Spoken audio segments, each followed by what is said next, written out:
Good morning, good afternoon, good evening, wherever and whenever you are watching or listening.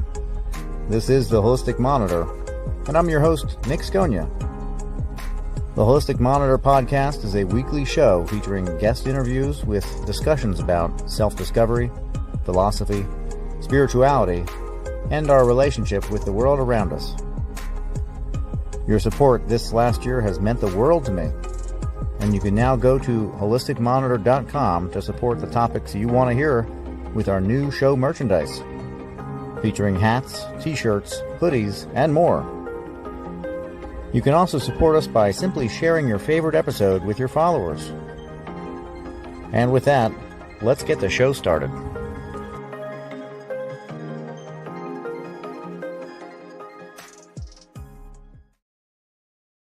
Hello and welcome to the Holistic Monitor. I'm your host, Nick Sconia, and tonight we have a great guest for Yule and the nearing of our end-of-year show run. We have today Sandy Robertson.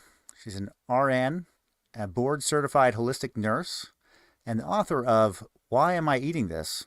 Is This the Nourishment I Need? We're going to explore the depths of intentional eating and lasting transformation and find out the link between our choices and self-love. So I want to welcome Sandy Robertson to the show. Thank you, Nick. Sandy, Thank you. Thank you for inviting me to be here. Good to have you here. Good to have you here. So you work with people in a way that's most specifically how they approach food and the relationship with food. And then, of course, that relates to how they relate to other people and the world around them. Is that right? Yes, I'm a holistic nurse. I'm a registered nurse, master's in nursing, and then I specialized in holistic approaches, which is really honoring everyone's mind, body, spirit, and energy system, and understanding that for every human being, no matter what's going on with them, an illness or feeling out of balance or out of sorts, has to do with that intricate mind, body, spirit, energetic balance. And of course, related to the body, nourishment and what we put in our bodies is so vital to how we feel, how much energy we have, the moods that we have. And so just so many people want to lose weight. That's another aspect of programs that I've managed in corporations and hospitals. And I started realizing it has so much to do with how they care about themselves and or nourish themselves or not. And that it's this intricate mind, body, spirit, emotional component. And that's why I wanted to write the book, to share some tools to help people retrain their mind and behaviors and spirit about food. Yeah, I guess the relationship people have with food, for a lot of people, it's kind of unconscious. They just have a insatiable urge to eat, and they eat what's there, or they might find something that they particularly like, or they feel like maybe they don't know that they're addicted to sugar, but maybe they're drawn to sweet drinks, soda, sweet tea, that sort of thing. They just kind of go for it without an inclination towards an intention of what the outcome might be of that sustenance. Now, you have a history in nursing as well? Yes. I've been a bedside nurse, taking care of all kinds of patients on the floor. And then very early on in my nursing career, became interested in prevention and wellness. Honestly, from seeing so many overweight patients in the hospital with chronic conditions, repeat heart surgery, bypass surgery. And I thought, it doesn't have to be this way. If people could learn how to take care of themselves and eat better and exercise and have good healthcare habits. So that then I specialized in corporate wellness and fitness for many years. And then it was interesting. I read data that a lot of reasons people were out of work were mental and nervous and psychological reasons. And I thought, wow, that's really interesting. So they might eat well and exercise, but they're depressed or have anxiety or other issues, and they need that kind of support too. So that's started delving into psychoneuroimmunology, which is more talked about now, how thoughts, emotions, and feelings affect our body chemistry and how we can do deliberate things, paying attention to all of those systems that I just mentioned, mind, body, spirit, and energetic, to nourish ourselves in all ways and be really at an optimal level of wellness. And so the notion of, we hear holistic health, holistic medicine, integrated medicine all over the place now, tossed around, complementary health. But it really is in its essence that honoring that our body's a complex system and needs nourishment in many different ways to be optimal and have optimal energy and vitality. Yeah, yeah, definitely. It's something that I find really neat, and I definitely invite anyone listening to try it, if they don't already, is to kind of make food a sacrament.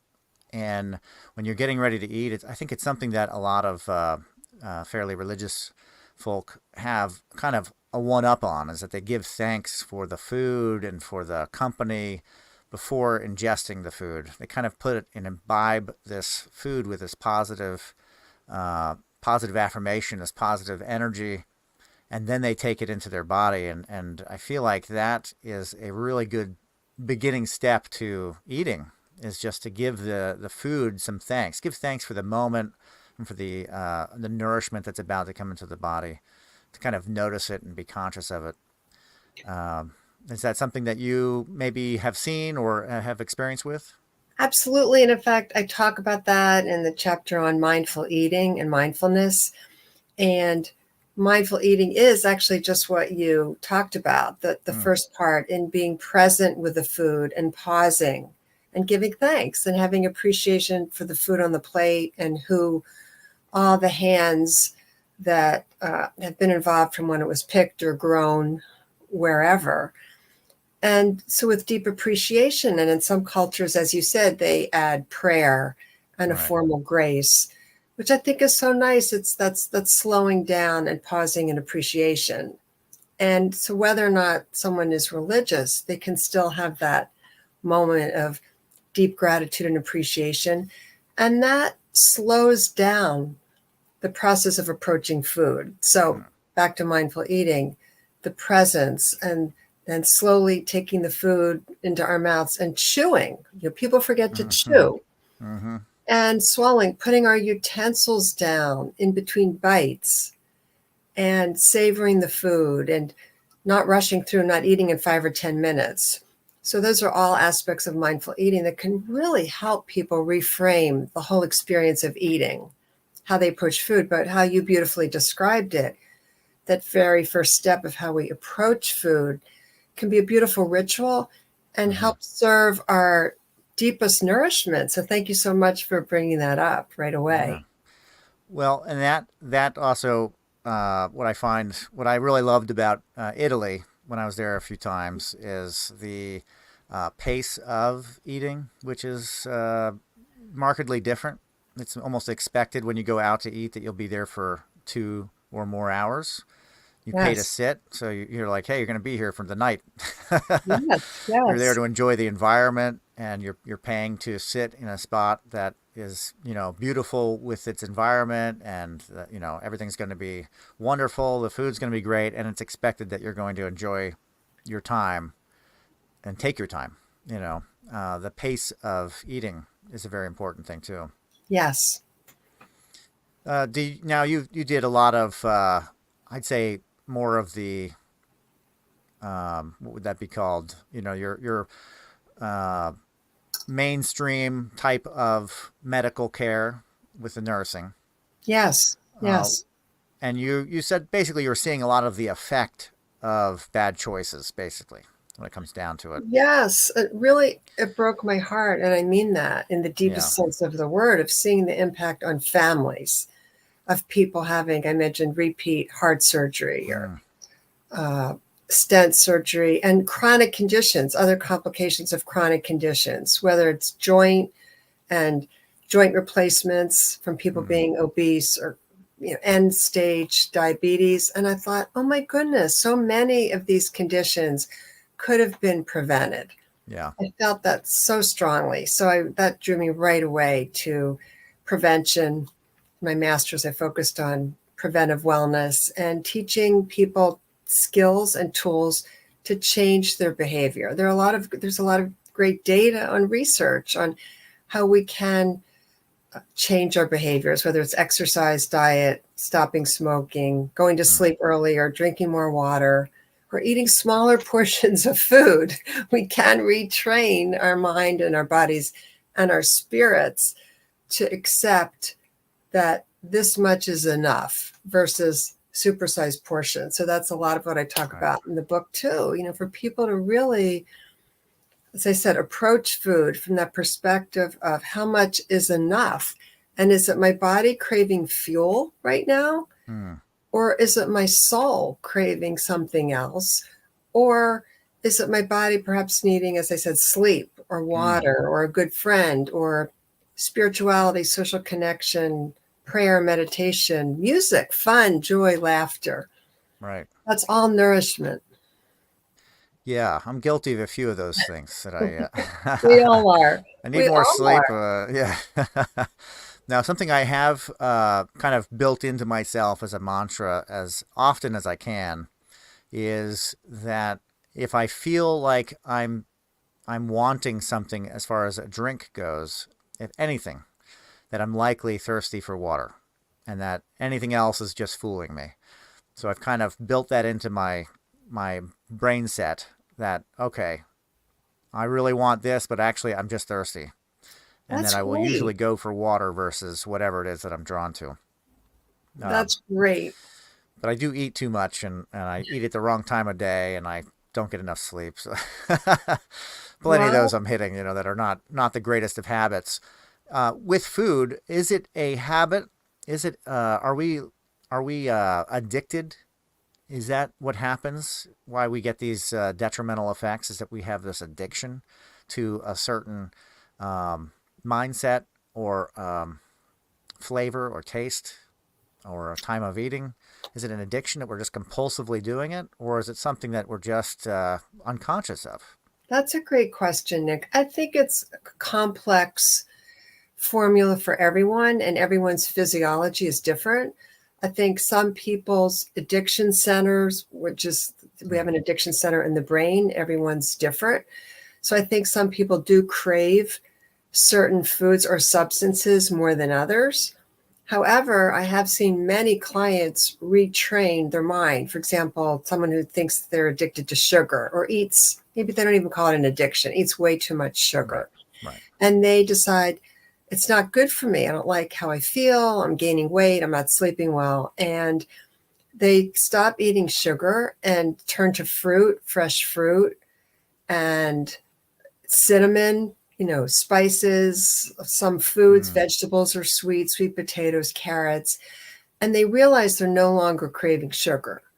So it is possible for some people, I'll say that again, to retrain what they think they're addicted to. So it could be habit. They grew up eating a lot of sugar, maybe in college or a job, all of a sudden to get through, they were eating sugar. On the other hand, I think, again, back to addiction centers, some people's brains are wired differently, and their addiction center might be something that needs more support. There's a lot in the media now about a lot of the weight loss medicines, and I think that has to be discussed individually with everyone's doctor, but realizing that everyone's body chemistry and hormonal balance, how insulin's produced in their body is different.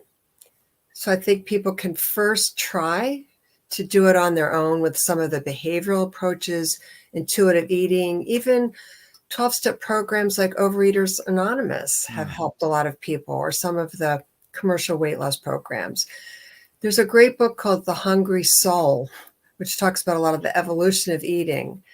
But I love that title because sometimes just pausing and back to, do I need fuel? Or is my soul hungry? Right. Might Need a be a different kind of great way stimulus. to start reframing it. And then maybe more in-depth discussion with a doctor about someone's unique situation is warranted. Yeah. Yeah. There's a lot to that. And is it do you find when you're working with people that it is often an urge of the need that's outside of the realm of just eating and the physical, the physicality of things? Is it something that you're finding maybe not even mental, but it is a spiritual calling that people are missing, that they're trying to fill? I think it's that, Nick. I think it's emotional. And there's a term I'm sure you've heard about, using food or other substances to self-soothe. Mm-hmm. And there's been some great research about when children are not taught tools, when they're young, to self-comfort and self-soothe, and, that it's okay to be upset for a while. A lot of people, when I was younger, I think I was one of those children that turned to food to self-soothe. And I learned over time through a lot of the tools that I talk about in my book that there are other ways to comfort myself. So a lot of people use food and other substances to self-soothe, to numb emotions, because they're bored. There's an expression, am I hungry, angry, lonely, or tired, which you've probably heard. Sometimes people, like I said, are bored. Right. And As eat. simple as that. Yeah. Yeah. And then lonely. I mean, COVID and the whole pandemic, people being isolated and turning to Zoom for so much. Mm-hmm. I think people miss that connection. And I've read about people gaining a lot of weight, being home more. So we Right. eat for many different reasons: to comfort, to soothe, as a friend, as a companion. And I really want my book to be a doorway in to healing in new ways. And people, they might know about healing, but they may forget that we are mind, body, spirit, energy systems. They all need attention. Yeah. Yeah. Constant balance. Right. Exactly. It's finding that equilibrium, which is, true Right. health is that finding that balance that's not an extreme. Yes. Now we have this, we're in the midst of, massive holidays, and lots of indulging in food is just a normality right now. You go somewhere and there's, food or drinks or something like that. We have Christmas and the New Year's. We've already had the Thanksgiving.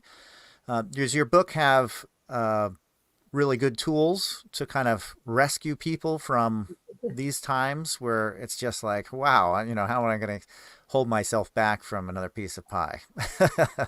It's great. We all have to ask that question. Yeah. Yes, my book has tools about that. I've talked about mindful eating as one. Another one is contemplating the mystery of our eating history.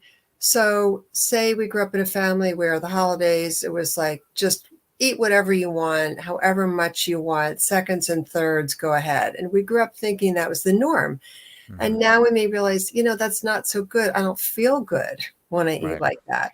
So just being aware of that. And another tool is no judgment. So look at food and even overeating a little non-judgmentally, and being able to label it. Is this fun? Is this entertainment?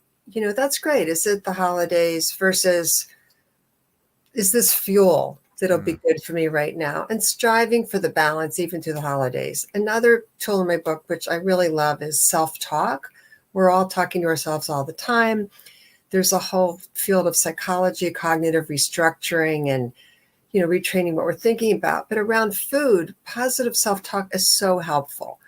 From the questions, like we've been discussing already, is, say we go to a holiday buffet. It's beautiful. Okay, just asking, how much of this do I really want? What are my favorite things? And okay, how about having a little of 10 things, not 50? Right. And Right. then small portions, and eating it and really savoring it and enjoying it. And then deciding if I want to go back, I will. And also being willing to tune in, even at a holiday celebration, to, have I had enough? Yeah. Do I need 2 pieces of pie, or is one really enough? It's easily enough. Yeah. So the positive self-talk, and remembering we can always say stop. I love that tool. It's okay to say stop. Yeah. It's okay to say, no, thank you, I've had enough. Even Yeah. for people who love us and food is love and want to say, eat more and more and more. It's okay to say a little for now, and, thank you, I've really had enough for now. Mm-hmm. Mm-hmm. Yeah. Yeah, that takes control, and Yes. that definitely takes what I would consider to be reprogramming of the inner talk to kind of be on your side. You know, do you want to be healthy? Do you want to feel good after you eat? You probably need to limit the quantity. You know, the quantity is usually the issue there with that just, massive amount of food intake. I think of like Thanksgiving, where it's just, do you need a second plate? Uh, One way that I've taken the power away from food, if that's what I would like to call it at least, that to remove that compulsion is to, for me at least, it's worked really well, is to say that no matter what I eat, I'm going to be full. So it doesn't matter now. It's not a specific food. It's just that I need the sustenance. And it removes some of that power away from food where I just say, look, it doesn't matter what I eat, I'm going to be full from it. Like I'm going to eat, and I know that I'm going to be full even before I'm done, probably. I love that. Yeah, just to remove that, because a lot of times a certain food is like, oh, I have to have that, But do you really, is that, because then you might have two pieces or three pieces of whatever it is, cherry pie, let's say, when you might even need just half or a quarter of one. And Or two whatever you taste bites. it, and you're like, wow, I love that taste. And that's really all it is. It's just that taste. And you're going to be full almost no matter how much of it you eat. Because it's so much sugar and so much, other things. Um, when we look at the outside of the new year, when people do a lot of resolutions and they're looking to make these um, big, you know, demands on themselves, basically on their spirit, is there?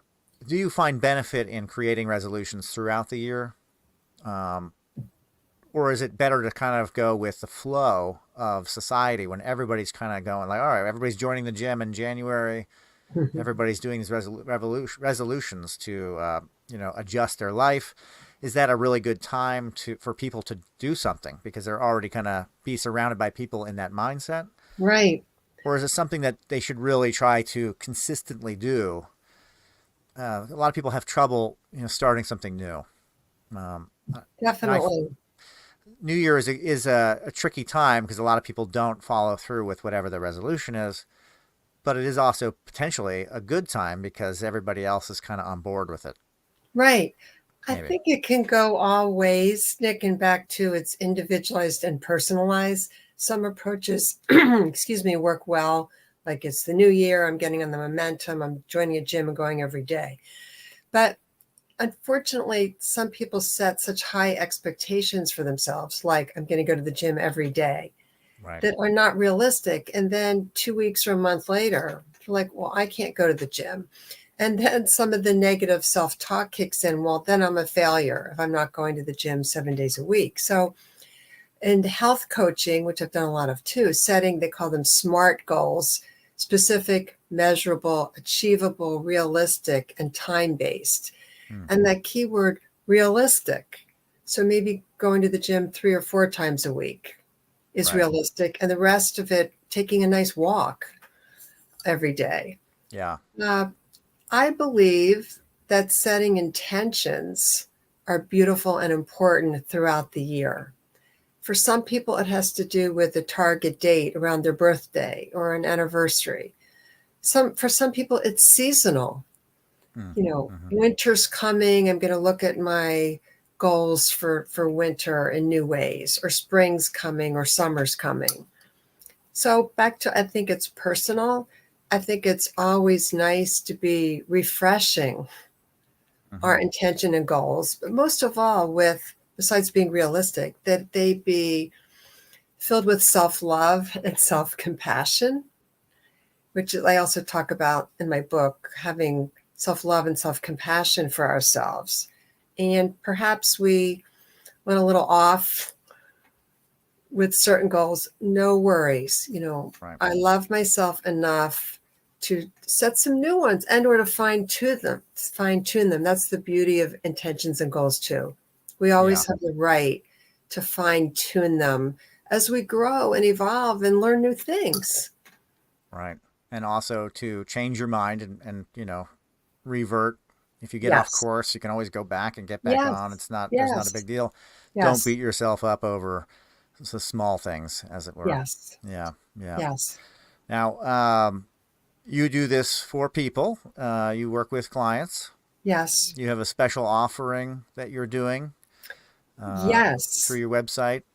Yes. People coming to my website and saying that they heard about the book on your show. I'm giving a complimentary 20-minute consultation so they can learn more about how I work, coaching people with fine-tuning their mind, body, spirit, energy systems, and retraining their mind about food and their relationship with food. And also there's an excerpt from my new book on the website. So I encourage your readers to go to energyworkswisdom.com, which is my website. Energyworkswisdom.com. We'll have that in the description as well. And so you go there, you can download like a PDF excerpt of the book, Yes. so they get an idea as to what your book's about. And a 20-minute evaluation, that's fantastic. That allows people a chance to kind of meet you and find if they're a good fit for your program. Mm-hmm. And if Exactly. they're a good fit for your program from your point of view as well, of course. Yes. And what is a typical session? What does it look like? First, I do an intake, a holistic intake, and ask questions about someone's physical, emotional, mental, and spiritual, just the basics. It's not a medical evaluation. And what's going on in their lives? Are they taking medication? Are they seeing other doctors, practitioners, therapists? To just get some baseline information. Mm-hmm. And then I ask them about their goals. What are their goals in all those areas? And what's their reason for coming? So is it losing weight, wanting to improve their diet? Is there a physical issue, perhaps a pain from surgery or some other kind of chronic pain that they want energetic support with? And it's interesting, no matter what reason people initially give for coming, it always boils down to taking a look, as I said, at their physical, emotional, mental, and spiritual lifestyle habits and what can be fine-tuned for them, according to their beliefs, their lifestyle. And if things are a little out of balance, I refer to doctors, other healthcare practitioners, and work with them collaboratively. My favorite expression is it takes a village, and we Yeah. all need that kind of support. Someone might need some medical tests or labs done to really delve into what's going on at a more physiological level. Yeah. Right. Yeah. To get that kind of baseline, a lot of times is very helpful. Mm-hmm. But it also can be helpful for the client. If you come in and it's just a lot of mystery. Sometimes a simple like, well, here, look, this is what it's showing. The mystery is almost solved, and having that kind of clearing of the mind can really help. Anxiety and all that, the stresses, a lot of that can be caused by just the unknown overwhelming the person. Unknown symptoms and things like that. Yes. I'll give you another example. And since there's a lot in the media now about the gut-brain connection, which I also talk about in my book, and the power of a healthy gut and gut microbiome and how that influences how we feel in our brain. And it's bi-directional, things going on in our brain, emotional upset, depression can affect the stomach. There's more and more Right. research coming out about the implications for other illnesses and things going on in our body. So that's always a great place to start with someone's diet, not from a place of judgment at all, but Right. have they had a conversation with their doctor, for example, about the quality of the food they're eating, and is their gut balanced in terms of the bacteria? There's good bacteria, not so healthy. When we need a healthy balance to keep our immune system strong. So that's another example of, with almost all my clients, it ends up going back to the gut in some Mm-hmm. way. Yeah. Well, it seems like the first place you look is intake. Yes. What are you ingesting? Yes. If you're ingesting poison, and you come and say you have a stomach ache, I'm going to say it's probably the poison. Very simple, but that can be masked. That can be very complex, but likely a good place to start with the control is on food and, nourishment, nutrition, supplements, that sort of thing. And a very Yes, physical, but it's a biochemical area that once you get certain definitely. things squared away, that can change everything before you even Yes. get to walking or, standard exercise or anything like that. Just Mhm. what you eat. Yeah. Wild. And your website name again? Energyworkswisdom.com. Energyworkswisdom.com. And the listeners can find you on social media as well. Yes, Facebook, Instagram, Energy Works Wisdom, and would love to hear from your listeners with questions, connecting, thoughts about the book, future books. I'd love to connect with listeners and hear what they have to say about the book and how it's helping them. Yeah, get some feedback, and of course, Yes, obviously, some new clients to help people. That's what it's all about, is yes, to get people out of that effect of things and start dealing with the cause and helping people's lives. Yeah, that's awesome. Well, Sandy, really appreciate you being here tonight.